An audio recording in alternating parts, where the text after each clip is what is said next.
Welcome,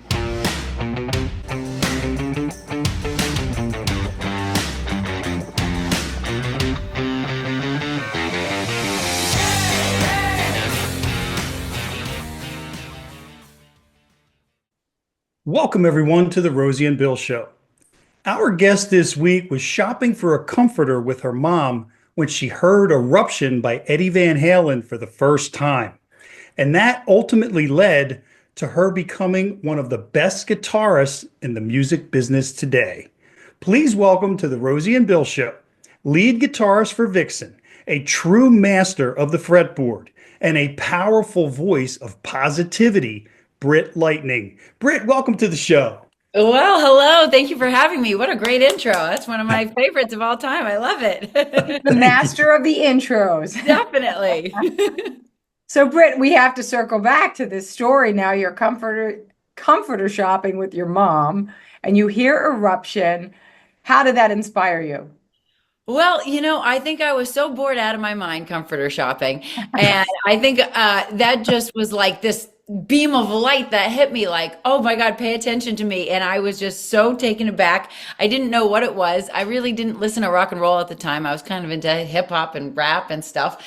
And I was like, what is this? And my mom was like, I don't know, but do you like the blue or the white? And so I asked one of the people that worked at the store, and they were like, that's Van Halen. And there was a record store right next door to the comforter store. And I was like, Mom, I've been good running errands with you all day long here. I think we need to end this journey today with the trip to the record store.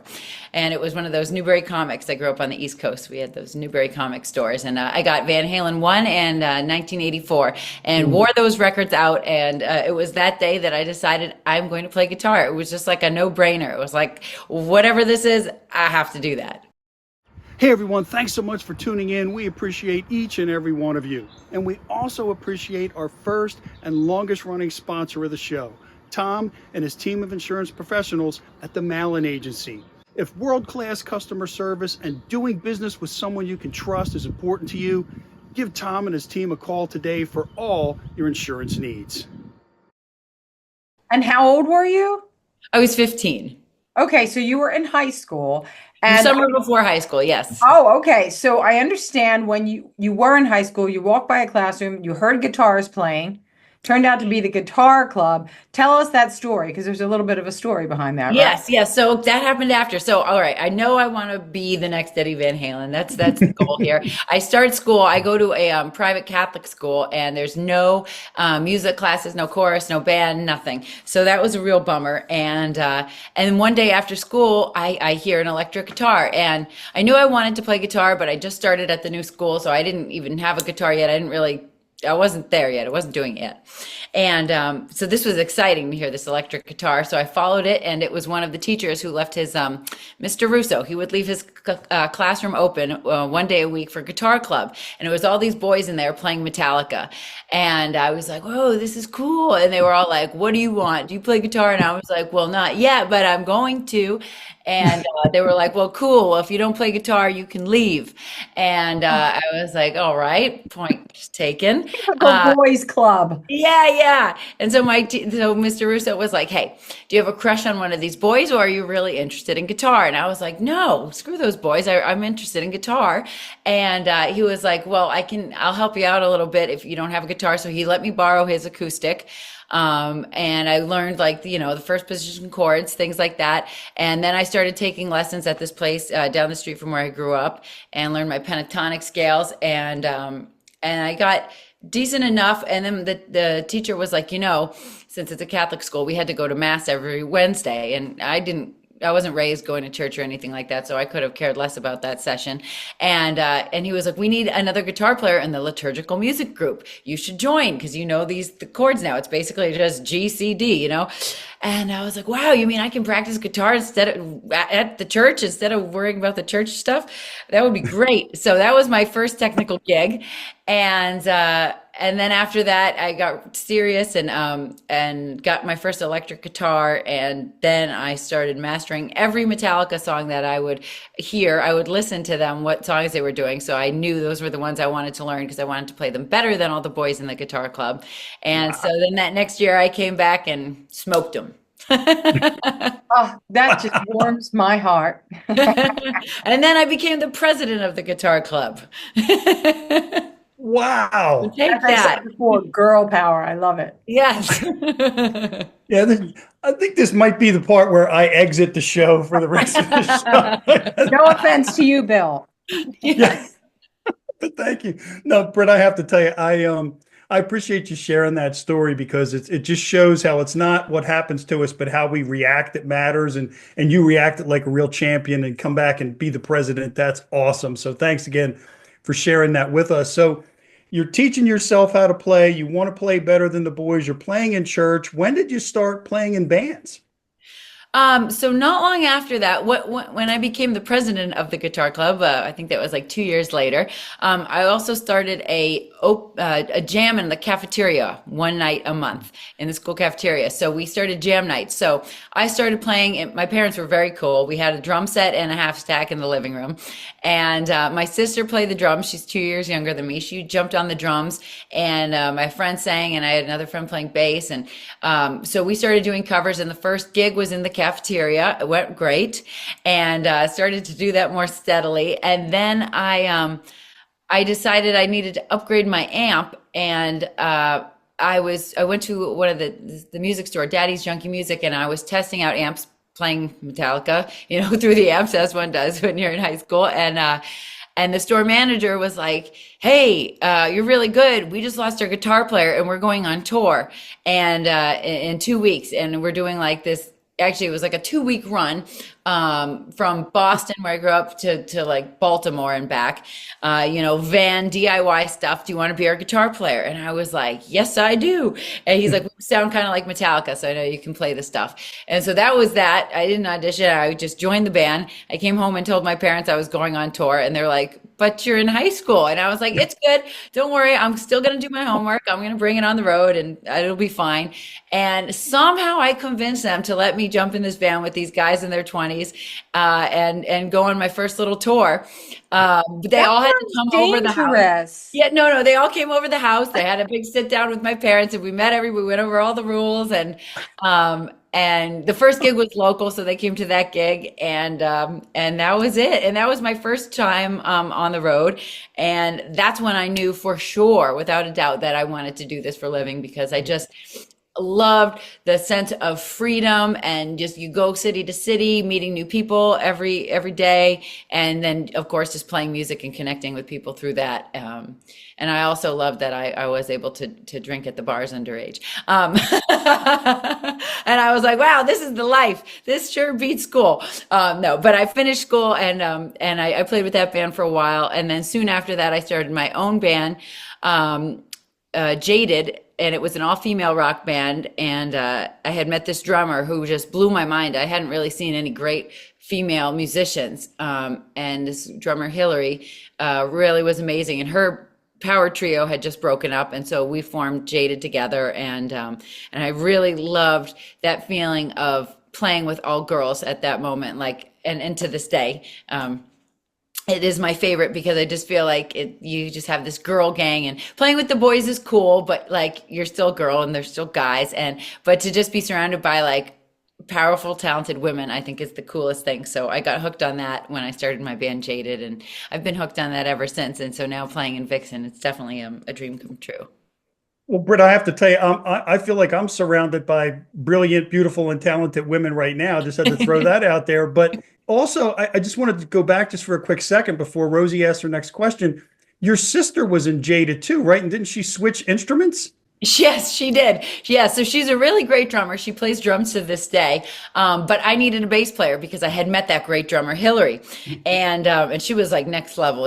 She was really amazing. And so I said, Abby, you got to play the bass. And she had zero interest in playing the bass, but I think she was slightly scared of me as the older sister, and I didn't really give her much options. And so she was like, okay, fine, I'll play the stupid bass. And I just remember like she really didn't play the bass, but she knew those songs. You know, she would practice those songs, and we would go to jams, and they'd be like, "You guys get up and jam this song," and she's like, "No, you guys don't understand. I can do it on drums, but I don't play bass. I only know these 10 songs on the bass. Like I don't." So that was always funny. But yeah, so she joined. So when she was playing in Jaded, it was definitely a family affair, and my parents would come, and she was then I think I was about 17 and she was 15, and so they were really like, yeah, we're coming to all the bars and clubs with you and making sure you guys are okay, especially Abby, because yeah, she was a little more reserved. Oh my gosh, it just cracks me up. I mean, I remember when I was in college, my parents let me go down to the Jersey Shore to stay for a vacation, and because we used to I used to play basketball with all my brother's friends. But I mean, it's amazing what our parents will let us do somehow. They must have like a sixth sense about, no, it's okay, because I can't imagine that maybe we would feel as comfortable this day and age doing that. Right. I feel like it's a little different for sure. And yeah, we didn't really check in as much. It's not like we had the, locate me on my iPhone feature Right. at the time. So, yeah, but I think I was definitely like a mature kid at that time. Like I had good street sense and just was very focused and I think they knew that I was going to focus on the music and it wasn't to just go out and party and, Right. be crazy. It was really to play. Well, I wanted to circle back to your female, to Jaded, because I'm curious, what were some of the challenges you faced? It sounds like within the band was pretty good, but outside of the band, in the music industry itself, with an all-female band. Yeah. Well, first of all, everybody assumes you're not going to be any good. And so, but there's pros and cons to that, because the pro is that everybody sticks around because they want to see the girl band and see what they sound like. So we always had a built-in crowd because everybody on every bill, they were like, oh, there's an all girl band. Oh, let's see this. But they're kind of like waiting for you to fail in a way, I felt like a lot of the times, but I enjoyed proving them wrong. And so I always tried to look at any challenge as like a positive thing, that how can I use this to my advantage type of thing. And so I always enjoyed that. And they always thought I didn't know how to set up my pedals. So I was always like, yeah, I don't know. Can you plug it in? You're like, here, go ahead, do the work. No problem. Yeah, I'll pretend like I have no idea what to do. So that's all you. Sure. Carry it all in, hook it all up. I'll just be over by the bar having a drink, watching. Did you hire roadies? No, we didn't hire roadies, but we quickly had friends that would just help out, and we had an entourage that I'm still friends with to this day. We had a friend that was a great photographer, Rob, and he took photos of our very first show, which was a midget wrestling intermission show. I'll never forget. No joke. And yeah, I've got to find those photos. Got to hit them up and dig those up. But yeah, no, we had a good crew with us at that time. It was a really great time, to be honest. Yeah. Yeah, and I'm sure you probably had a lot of volunteers to help out, like you were saying earlier, along the way too, with different things. We did. We absolutely did. But some of the other challenges, starting out with Jaded, we did have a manager, and then we kind of went our separate ways.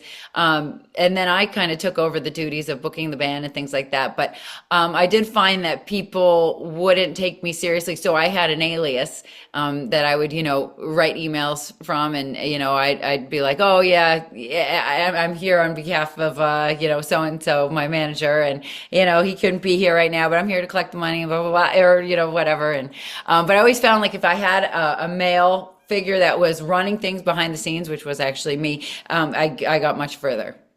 Oh, so you didn't make phone calls on your behalf, but you wrote. Right. Right. I want to share something with you. And Bill, I'm gonna circle back to your question in a minute, but years ago when I lived in New York City, one of the talent bookers for the Bitter End in New York said that years ago, Lady Gaga, when she was starting out, would call and say she was the manager of this great new young girl. And of course, it was her. And he knew it was her. And he would just talk to her and smile and whatnot and everything. So I think, sometimes that's what you do, what you got to do. And that brings me to the next question of, and again, we'll circle back to Bill to what you were going to ask her next. But since we're kind of on the subject of Lady Gaga, we understand that you auditioned to be her guitar player, and that led to really amazing opportunities for you. Can you share some of that? Yeah, so that was my first real audition, and I wasn't really hip to being a gun for hire type thing. But when Jaded was kind of fizzling out, my friend said, you should just audition to play in a band for like a pop star or something like that, because then you don't have to worry about the booking and all this and managing the band. You just plug in and play. And I was like, well, that does sound pretty good now that you put it that way. And so, I went down to audition, and I was surprised I made it as far as I did, because I felt like I didn't quite know what I was doing, but I was just going for it. And it was really a great experience. I learned a lot.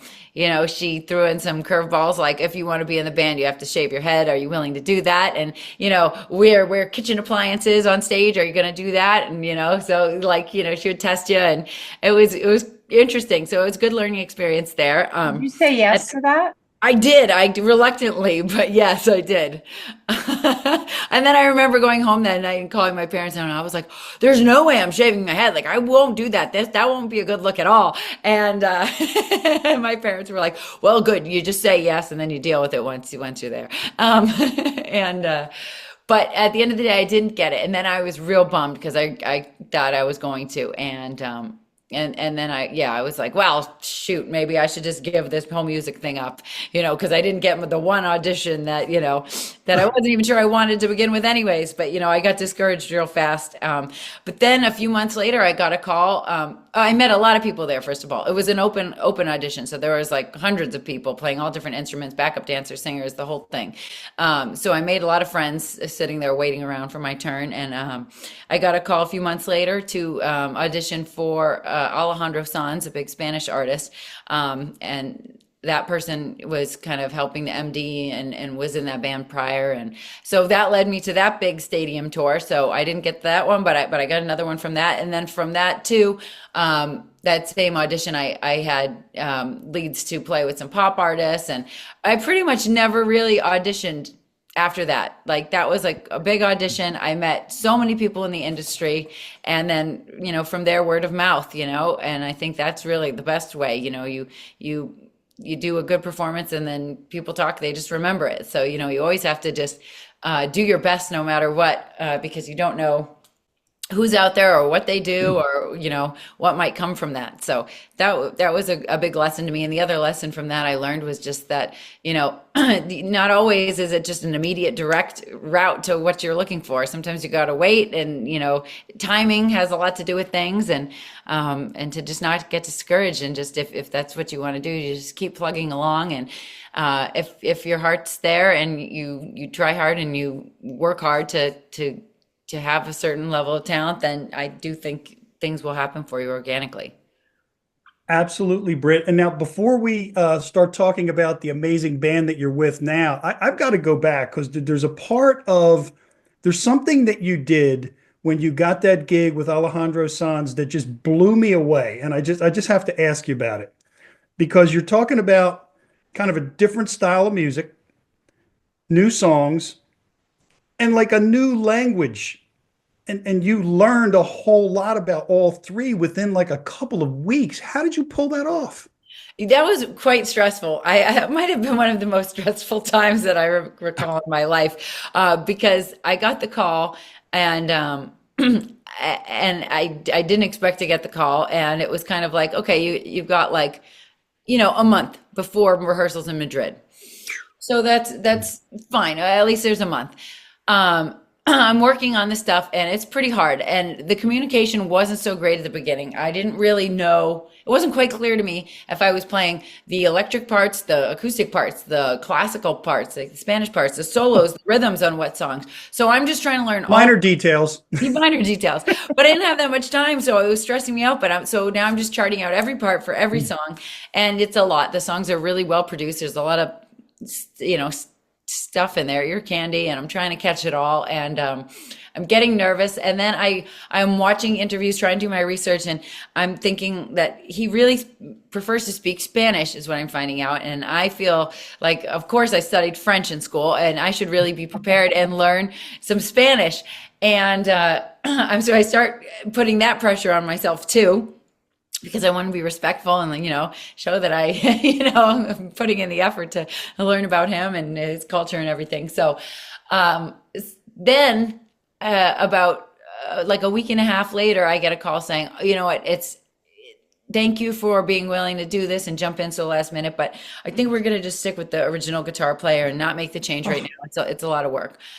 So honestly, I was like relieved. I was definitely disappointed, but I was also relieved because I had self-doubt, and you go into a new thing and you think like, can I even do this? Am I even good enough to do this? And do I have the time to be good enough? And so, yeah, I was kind of relieved. And then my dad, he's very determined. He's a real hard worker. He's a business owner and always made his own way. And he said, you can't just say, okay, that's not acceptable. You still need the gig. You're still doing this. And I was like, well, how am I still doing it? They're going with the other guy. He's already in the band. And he was like, you need to write a letter. My dad was a big letter writer. He had me writing letters since elementary school to teachers. And he was always like, you got to write a letter. So I wrote a letter saying, I understand that that's your decision and I respect that, but I just want you to know that I'll be continuing to learn the songs and I will be prepared.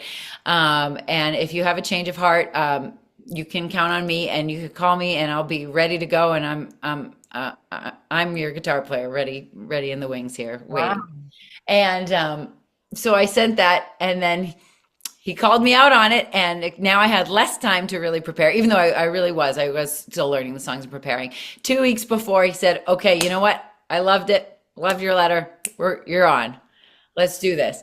So now I'm really having a heart attack, but I was really preparing, but I didn't expect that to happen. So that was another great lesson I learned from that. And it was funny too, because when I got there, the first thing Alejandro said to me was, you don't speak Spanish, do you?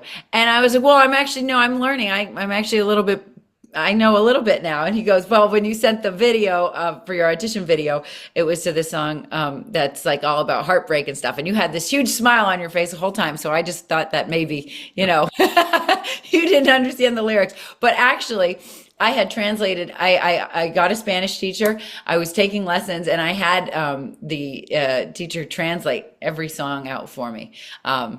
So I didn't know the sentiment, but that was after the audition video. So, and then funny enough too, the music director had been with them for like 10 years. He's like this New York guy from the Bronx, very cool, very, very New York. And he was like, I can't believe you walk in here knowing more Spanish than me, and I've had this gig for 10 years. What's up with that? And he didn't know any Spanish. So I was translating things for him. So it was funny.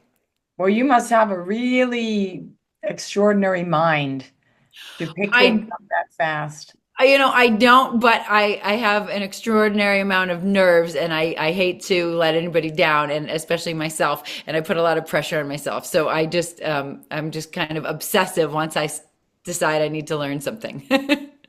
Yeah. Now, Britt, I have to say one thing.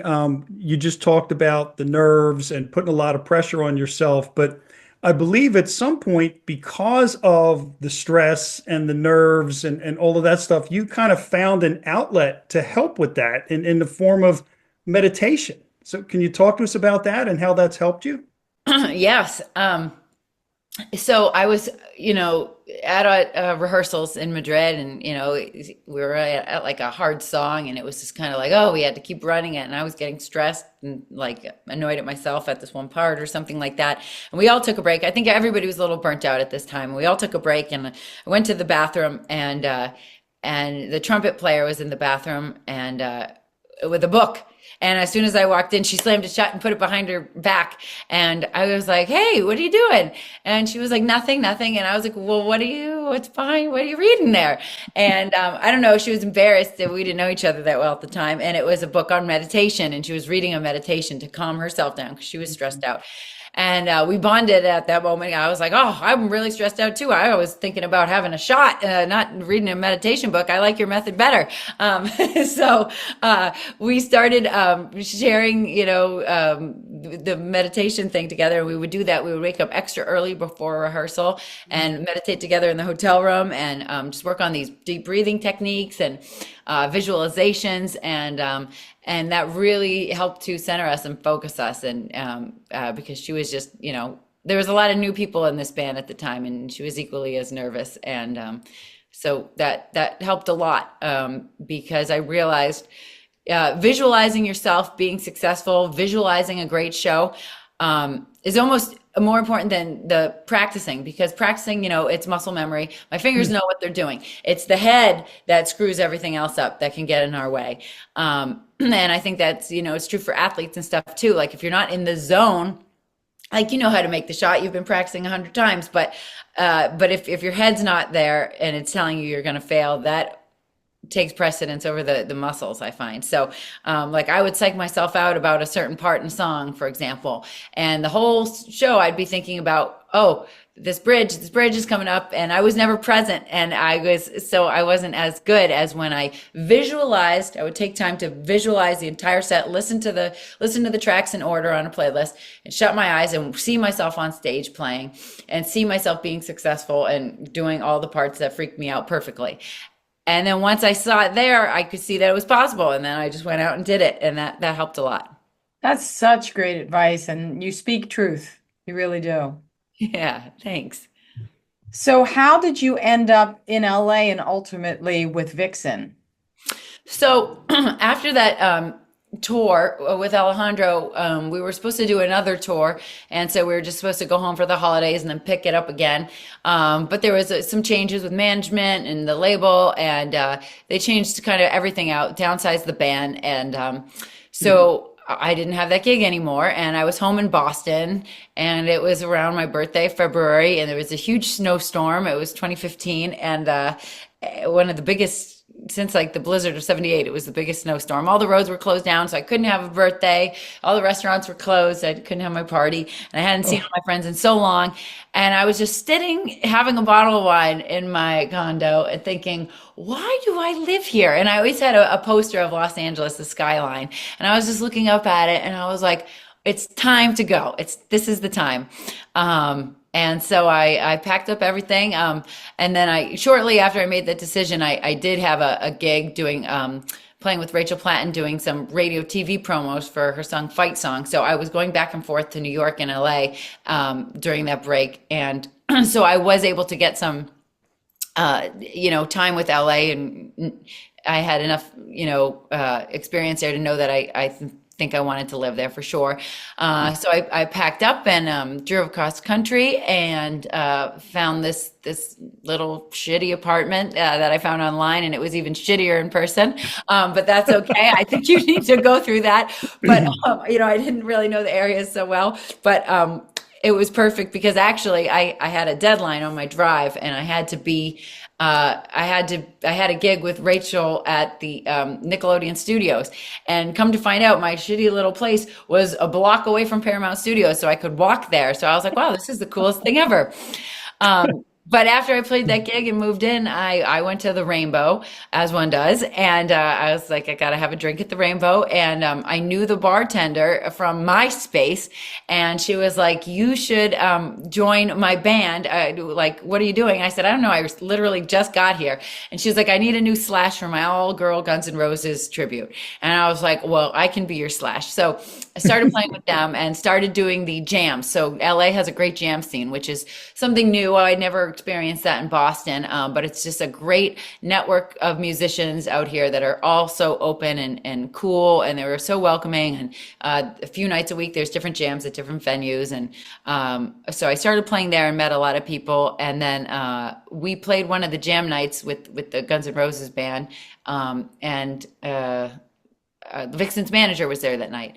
And so he saw me and then, told the rest of the girls, I think I found a guitar player that you need to check out. And soon after that, I went down and auditioned with, or just jammed with the band down in Florida at the bass player's house. And that was that. but I did skip a little part where I started. There was a little time gap there. I started playing with the Guns N' Roses tribute right away, and then I needed like a job because things are expensive in LA, and so I took a job at Universal Records in the legal department, which was cool. Because I thought maybe, I should use my business degree that I have. I've never used it. And maybe, there's a lot of, I like doing the business side of things, and there's a lot of opportunity out here for that. So maybe I should do that. But it was real hard to like play gigs and do that. And so when I got the Vixen gig, we were going on tour in Europe and things like that for these runs, and I couldn't do both. So I definitely, I had to make the decision to quit, but that was an interesting part of the journey in LA too, because I think sometimes people think I just want to be a musician, but sometimes you just have to do other things to, Yeah. I think that's okay. I think some people think like, oh, I'm not a real musician if I have another job or anything, but I've always done things to, support my income so that I can live the life that I want. I mean, I could live in a worse place and be a little more stressed with money or a little more frugal about things and just play gigs. But I always like to tell musicians that I meet that there's, aspiring musicians and stuff, that there's nothing wrong with doing that. Like I've been a bartender, I've been a flight attendant, I've done like every job under the sun and still continued to play music. And I think that's okay. Britt, I have to tell you, one thing that's jumping out at me as you're sharing all these different aspects of your journey is that you've kept an open mind musically and a very positive outlook mentally, no matter what goes on. And you've been flexible and like you said, doing these different things. And it makes perfect sense, to a lot of us that, we have to do a day job to support our night job, and things like that. But it's your attitude and just that smile. And you mentioned earlier about maybe smiling when the song was supposed to be sad. And that's one of the things that also jumps out at me when I see you play on stage is that smile. So where does that positivity that I mentioned at the outset of the show, where does that come from? That's a good question. There was one, well, my parents are very positive people. My mom is, just has a great outlook on life, always a glass half full. But I think there was this one point in my life where I was just depressed for no good reason, in college. And, I don't know, I was just like, everything sucks. I don't know. I just had this weird funk that I was in and I couldn't get out of it.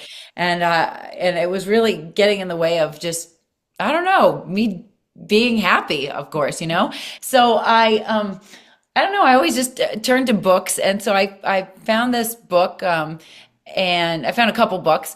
One of them was called Be Happy, and it just talked about, reasons to be happy and things like that. And, did some exercises where, you wake up and you have the notebook next to your bed and you write what you were grateful for. And it could be as simple as this awesome down pillow that I like, that made me sleep good. And, you just realize all the things that you have and how my absolute worst day that I could ever imagine having is probably could be somebody's best day somewhere else in another country in some other situation. And I really have no right to not have a good attitude because I'm very lucky. I have my health, I have my limbs, I have a sound mind, like family, friends, so many things, So I do think of those things every day, I have to say. And I try not to take any day for granted and just do things that you love every day, tell people that are important to you that they are every day, because you never know, what's going to happen. So I think, that kind of helped renew my lust for life. And yeah.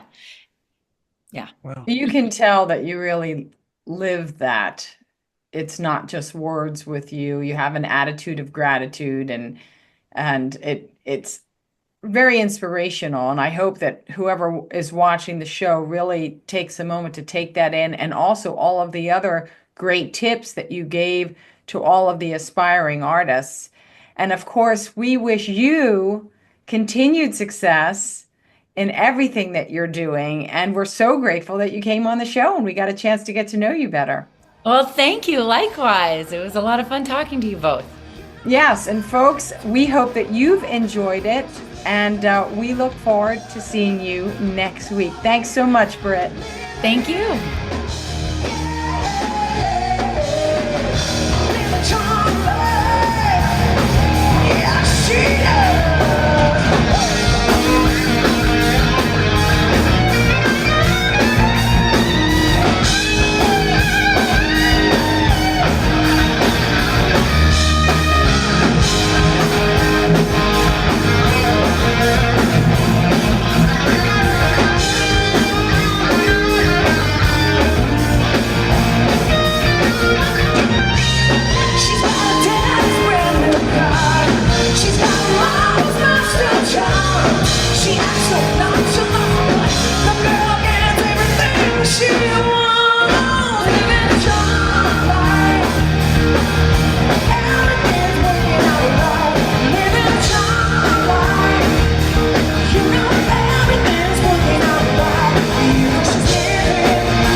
This week's episode has been brought to you by Doherty & Company Insurance Services for all your business and personal insurance needs.